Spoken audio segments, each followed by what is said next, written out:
Hello, hello. This is Kim Ades from Frame of Mind Coaching, and I am delighted to introduce to you a great guest on today's podcast.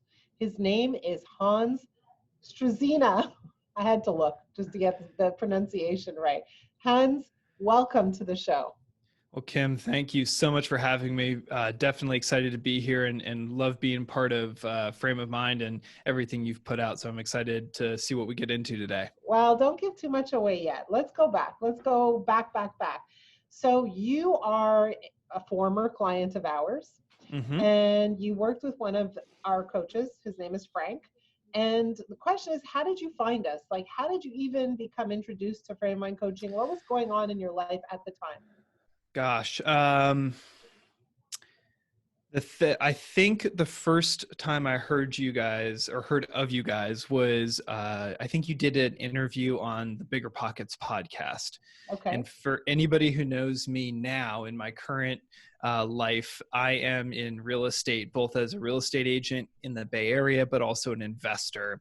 So I spent a lot of hours listening to Bigger Pockets, and you came up and you were talking about basically what the title of your company implies, your frame of mind as it relates to goals and, setting them and achieving them. And just, I don't know exactly what it was you said, but it was compelling. And so you had something about a free assessment to come on your website, and I was compelled to fill it out.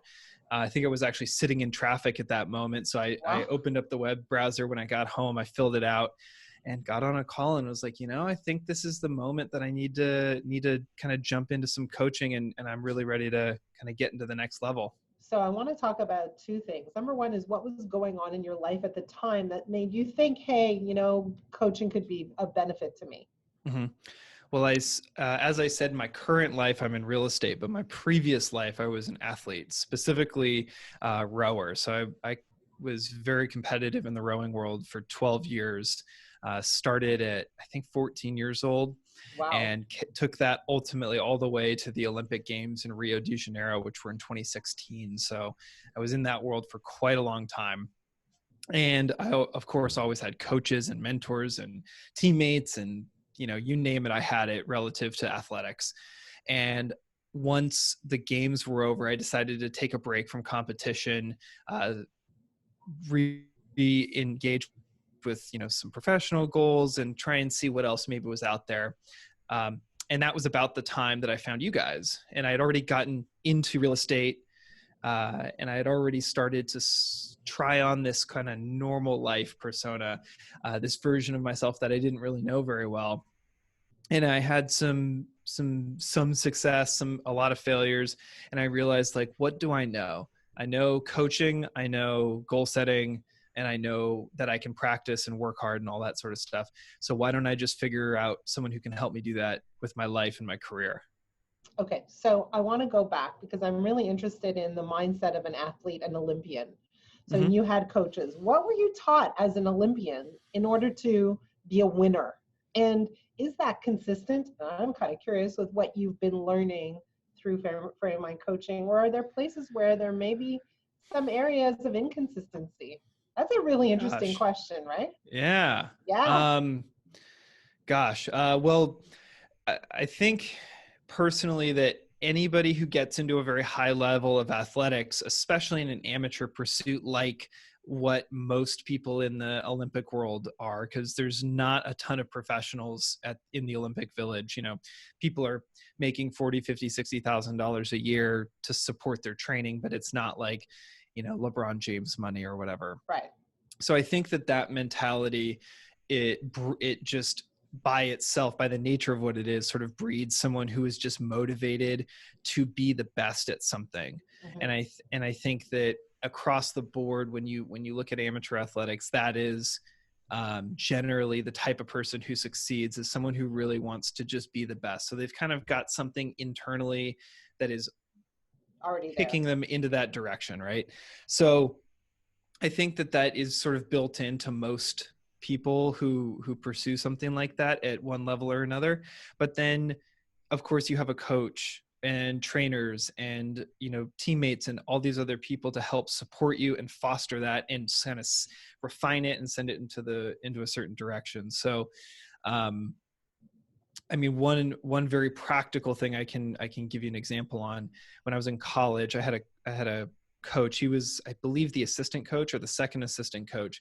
So he was not even our main head coach. One day, sort of very casually say to me, you know, a goal is not a goal unless it's written down.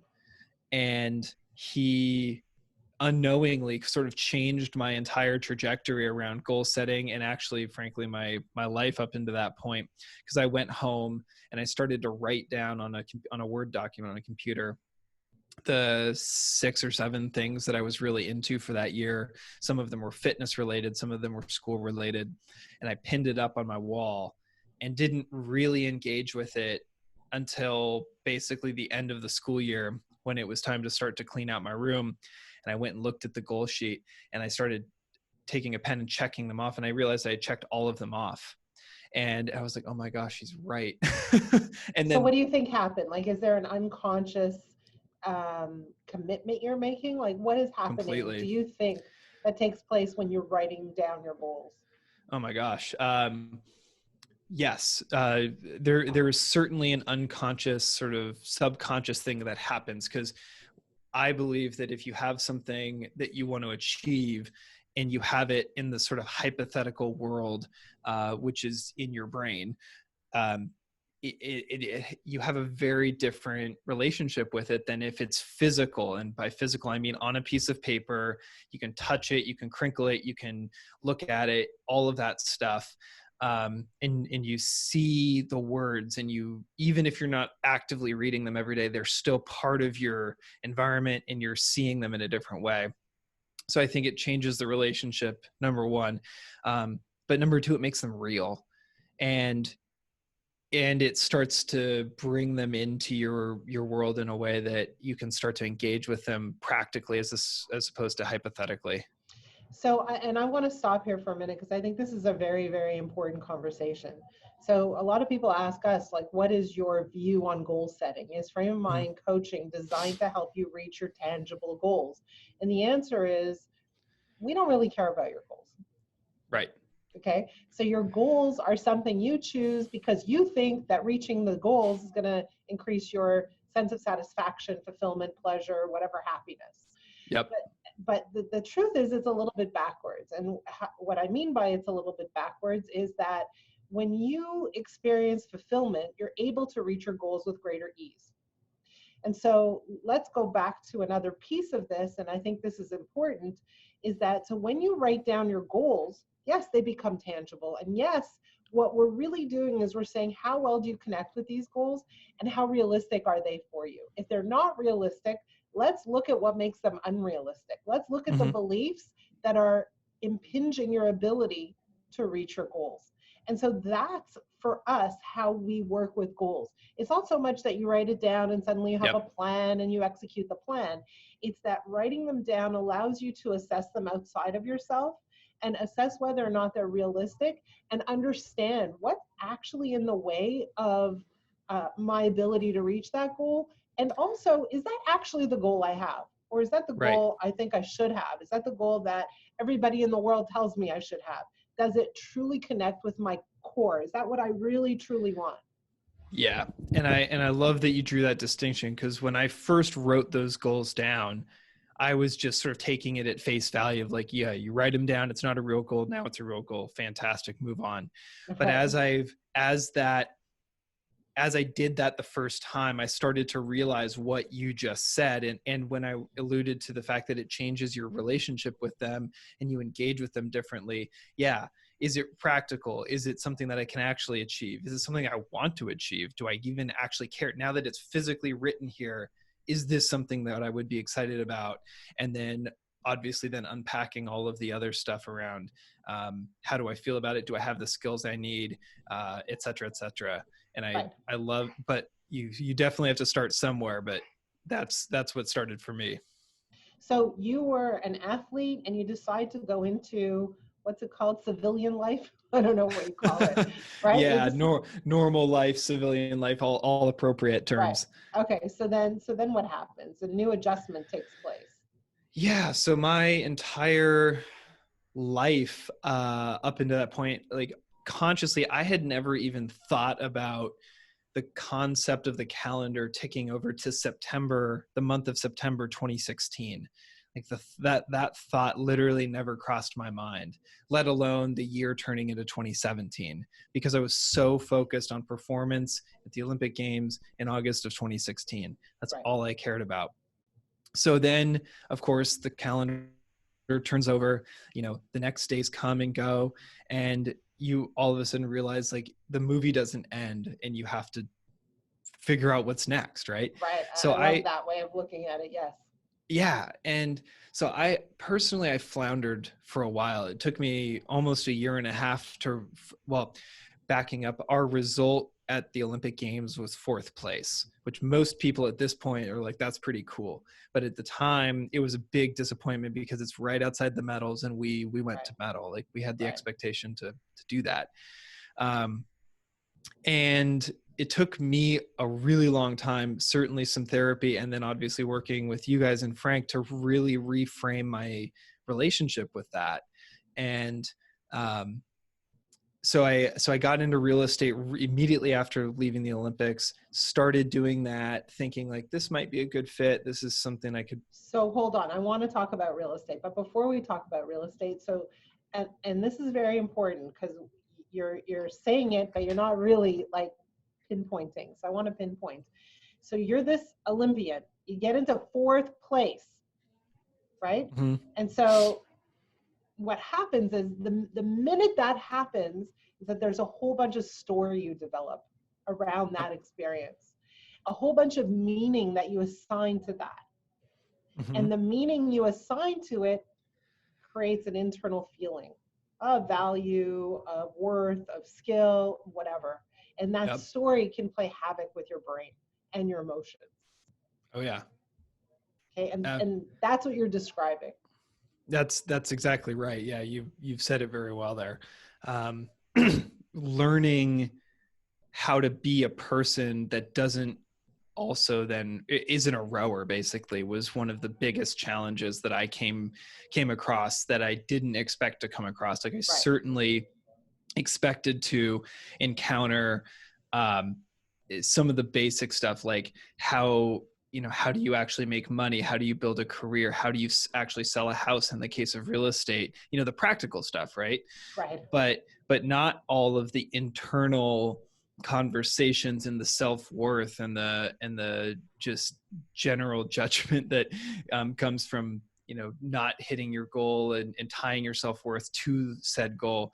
um, Gosh, it's bringing me back thinking about all this stuff now. But yeah, Right. you said it very well. But that's very important, right? Like we tie our self-worth to our ability or inability to reach one specific, very targeted goal. And we make our whole lives valuable or invaluable based on that one task. Isn't that Right. crazy? It's crazy. And it's totally nuts especially when you frame it that way. And and I realized, like I said, after working with Frank and then some therapy and a lot of just inner dialogue, that I could take a 12-year rowing career, that I got to travel. I think I went to like 30 countries to row or for rowing related things. I won was part of 2 national championship crews in college, made it through the Olympics, national team, all that amazing stuff, not to mention the people I met and the relationships I formed and the skills I developed. But am I really going to take 12 years in that world and use the very last 5.5 minute race of that entire career to define the success or the failure of it? And it was like when I figured out through, like I said, the help of you guys to frame it that way, I was like, no, that's completely absurd. Like, yes, like we did not medal and that's part of the story, but that does not define the story. Exactly. But if we make it define the story, look at how it could impact everything else you do. It could impact your success in real estate. It could impact your relationships. Oh, It could totally. impact like literally how you spend your minutes day by day. it did for a while. It absolutely did. So talk about that. What happened? Well, for me, I've was embarrassed to talk about the fact that I went to the Olympics for a while, Right. especially when it was raw within the first year and a half afterwards. Um, because the conversation always goes, "Oh, you were in the Olympics. What place did you get? Fourth." And then everyone's like, "Oh, well, at least you went." And you're like, "Yeah, thank you, appreciate that." And then they just like Right. chip away at your self-worth a little bit. And so I was very raw and emotional about it, and I started to question my ability to succeed in general because I had put literally everything on the line. Like, I did not have a job for 14 months before the Olympics, and the jobs I did have were basically designed to support my rowing because they were flexible, and the the money and all of that stuff, it was very Right. flexible to allow me to train. And not only that, but my sleep schedule, my eating schedule, what I ate, when I ate, all of it was designed to perform. And then I was like, well, if I did all of that and I came up short, like, am I someone who can succeed? And then that played out in my relationship with, luckily, my now wife, but then girlfriend. And then my uh, early stages of my real estate career of going in and talking to someone about selling their house and or buying a house or whatever, and can I actually do this? And that showed up in some pretty negative ways, and self-sabotage and that sort of stuff, which I'm happy to get into. But So it's all related. It's all connected. So I do want completely. to, so how did you, so you start working with Frank, how do you reinvent yourself? How do you work all that stuff out? And how do you start to like, recalibrate and get a sense of strength back? Slowly, but slowly in the moment, but generally not. In retrospect, it wasn't that slow, because I worked with Frank for the initial program for 10 weeks. And when you really look at the grand scheme of 10 weeks, it's not that much time. It's actually super fast. Right. But it feels slow at the time. Yeah. And it was just, for me, it was simply having him help question some, not in like an accusatory way, but in a way of like, is that really what that means? Or why does it mean that? And then you start to like go down a couple of layers and understand that this isn't really about the Olympics or really about rowing or any of that stuff. It's actually about something that's a lot deeper. And when we got down to some of those deeper layers, 3, 4, 5 layers, if you want to use the analogy, it became very clear of why I was feeling that way, and or where that assumption came from. So where did it come from? Generally, it was something that had happened in my past, or something that I had seen, and a like a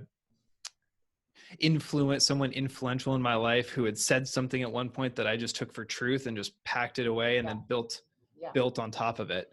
So the experiences we have in our lives, the people who influence us, the things we're exposed to, the experiences of other people that we witness from afar, all play a role in forming our beliefs.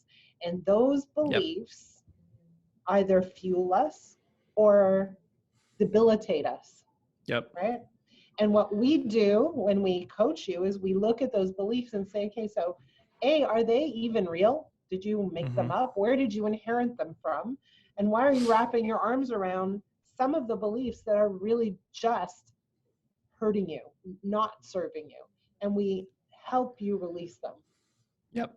There was a very practical example of that was around proposing, because at that time I'd been with my, again, now wife, then girlfriend, for, gosh, I'm not exactly sure. At that time, it was probably 4-ish years. Okay. And it was getting to the time we'd moved in together, and you're at that moment when you're starting to think like, are we doing this or not? And she and I had talked about like, what if we just didn't get married and we just had a kind of a life partnership? Is that something we'd want? And I talked to Frank extensively about this around, is that's an option? Of course, a lot of people in the Bay Area live that way. And is that what we really want? And then why wouldn't you get married? Like flipping it on its head a little bit. And we had started to see that we had a belief that when people get married, they pretty much become unhappy and they hate each other. And that's because we had seen a lot of that. My parents split up. Her parents had their rocky patches. We had seen a lot of other clients and, friends who just got married and divorced, and it was ugly and terrible. So then we started to question that all of a sudden. And is that really true? And is that necessarily true for us? And we worked through that. I worked through it in my own way, and then she and I together. And we ultimately decided that we wanted to be married. That was an experience we wanted. That was a title we wanted. And we were just going to do it a little bit differently than the people that we had seen as the example that we had taken for truth. So what did you do differently? Well, mostly it was around our communication and our goals, and setting our goals together rather than trying to do things in a bubble independently and individually. Right. We spend every Wednesday, every Wednesday we have date night on the calendar, starts at 4:00, and we can't book anything else in that time. So we spend time together discussing our goals, discussing what's going on in our lives, or simply just making dinner or going out and having a date night together. Sometimes it's less serious than others, but we block that time and make it as sacred as possible. Like obviously, stuff happens, but that was one big thing for us, is a designated date night. Another one is, excuse me. No problem. Another one is really constantly talking about the things that are sort of uncomfortable to talk about. Yeah. Money, specifically finance, our relationship health, how much time we're spending together. If we're frustrated with one another, like actually having an open dialogue and having an ability to communicate around whatever's going on. Because we felt like a lot of people will sort of hide their feelings or emotions, and have just made it a practice of digging in deep with each other, making it okay to share. And, that didn't come overnight, certainly, but we made that an intention from the beginning. So this is a good conversation to have, which is, why do people feel uncomfortable having real conversation? There are lots of reasons. One is, I don't want to hurt the other person. I don't want to get hurt. I don't want to open a can of worms. I don't want things to get worse. I can't express my true feelings. I don't want to get that vulnerable. I don't want to expose myself. And it builds and builds and builds. And so what often happens in relationships is people lift up the rug and sweep underneath it, and then a big huge mound forms until you can't avoid it anymore. But yeah, like creating not only a space to have a conversation, but like rules of engagement. Here's how we talk. Here's what we're allowed to say. Here's like what's encouraged. Here's what's acknowledged. Here's what's rewarded, even, right? And it sounds like that's exactly what you're creating. And we also spent time doing things like, talking about our love languages, like the 5 love languages or the Myers-Briggs, or just all of those kind of tools that helped us get to know each other in a different way. And then setting up, like, here's how I like to be communicated with, and here's what doesn't, mean much to me, or what, having those moments of like, I'm going to not make it a secret that I like to sit next to you, hold your hand, and like spend quality time with you. 'Cause that way, and then you can do it. And then if you don't do it, it's like taking the secret away. Part of it was a big part of that for us as well. But it's amazing. What you're saying is our relationship is important and it's worth working on. It's not worth it. In other words, so many people just have relationships and kind of hope they work out without working on them really directly, right? Like imagine running a business without really working on the business. Business doesn't grow, and relationships are no different. Let's go to real estate. How did coaching impact? Oh, you were talking about your proposal. You didn't finish that story. So do that. So I worked through that. And one of the other big things to piggyback on what you just said was we understood that like the wedding date and saying I do was not when the work ended, right? It's actually just the next chapter starting. Right. And so we went into it with the understanding that that's what was happening, as opposed to, oh, we sail off into the sunset, movie over, and everyone lived happily ever after, right? So we went into it with that mentality of like, we've done a lot and we're going to keep doing a lot. Right. So coaching helped you determine that, yes, I want to be married, and yes, I want to do it differently. And as we move forward, here are some of the things that we can put in place so that we continue to grow and build our relationship. Exactly. Amazing. So go to real estate. How did, you talked about basically switching careers, going from rowing to real estate. So how did coaching impact your kind of positioning in real estate? Well, there's a number of ways that happened. I mean, certainly the first was digging into using the vehicle of the Olympics, some of my insecurities and beliefs around, the failures. Will I be a failure? Can I succeed? All of that. That certainly translated directly into real estate because it's a commission-based job, right. And sales. At its core sales, and you have to carry a certain mindset into that world to be successful. Right. So that's sort of the obvious one, but a more practical one was I think it was after I'd gone through the 10 weeks and I was doing a maintenance program with Frank. I was getting really frustrated and really burned out. And I'd only been with the team for a year and a half with the way things were going, because I was looking at a trajectory that was not sort of the hockey stick that I was hoping for and what I was expecting. And it was really more of like, flatlining with like me just trying to muscle things is what it felt like. So I was unhappy in the current, situation, and with Frank and the journaling and all of that, I sort of communicated that, and we worked through like, okay, well, why? What's not working for you? What could you do about it? And it started with actually trying to have conversations on my coaching calls with my broker around, here's what I'm not seeing, here's what I'd like to see. And then I started to see a pattern of promises that were half fulfilled or not. And then it started to trigger an idea of like, well, there are many places to practice real estate, not just this brokerage. So maybe I should look elsewhere and just see what's out there. And through that exercise, I found my current team. That's just a night and day difference, and has been so amazing to be part of.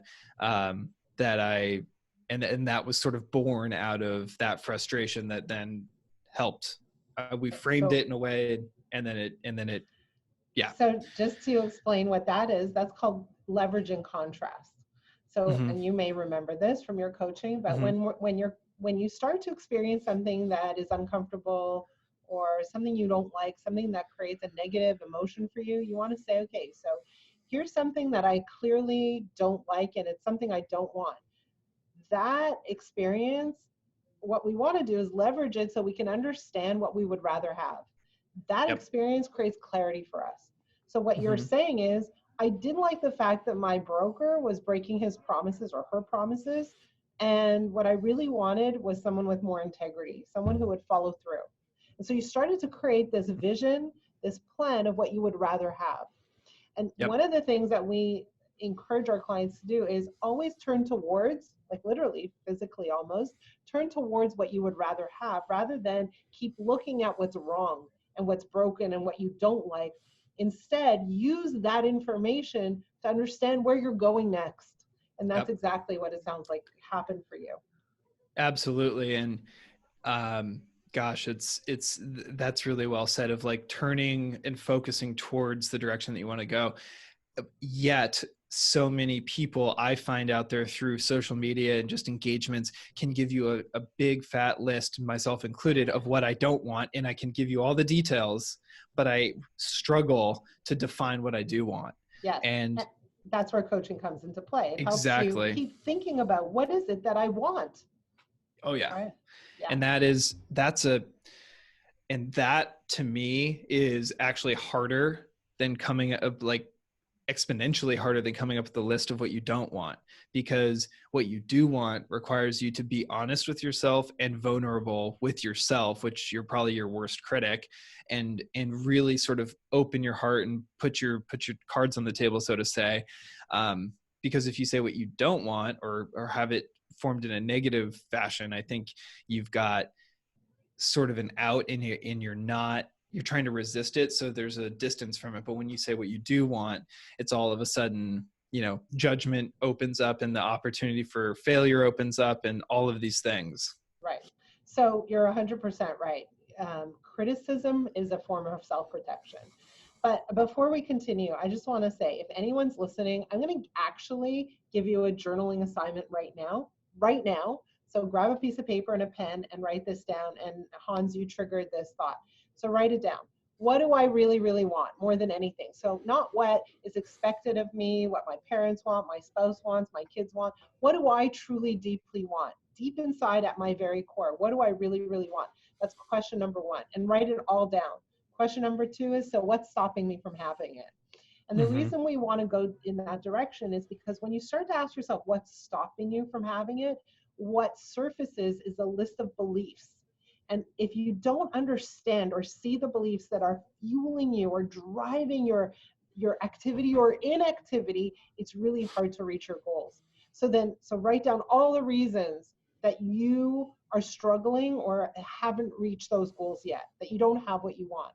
And then send it to me, Kim@frameofmindcoaching.com.